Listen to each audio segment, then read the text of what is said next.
میرے نبی نے عبداللہ بن ابی سے نکاح کر کے دکھا دیا، جو منافقوں کا سردار، باقی منافقوں کا تو کسی کو پتہ نہیں تھا سوائے میرے نبی کے۔ عبداللہ بن ابی کا منافق ہونا سب کو معلوم تھا، یہ منافق ہے، اور آپ کے پیچھے نمازیں پڑھتا رہا۔ آپ نے اس کے اپنے ساتھ رکھا۔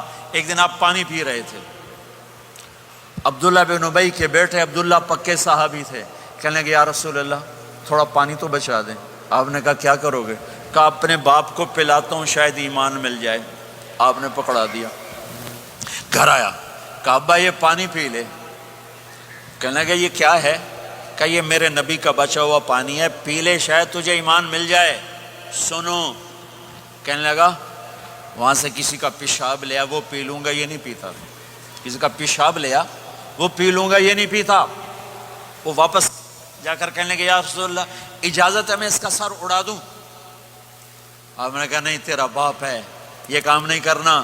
میں نہیں چاہتا کہ لوگ کہیں محمد اپنے ساتھیوں کو قتل کرتا ہے۔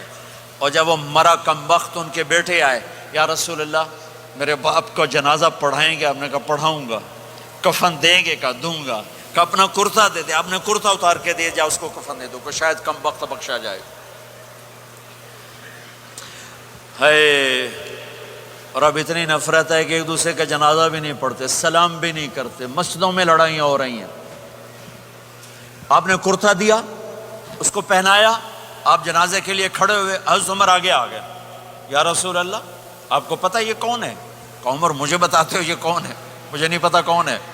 کہ اس کا آپ جنازہ کیوں پڑھ رہے ہیں؟ کہ اللہ نے کہا ہے پڑھ یا نہ پڑھ میں معاف نہیں کروں گا، تو میں پڑھتا ہوں شاید اللہ معاف کر دے۔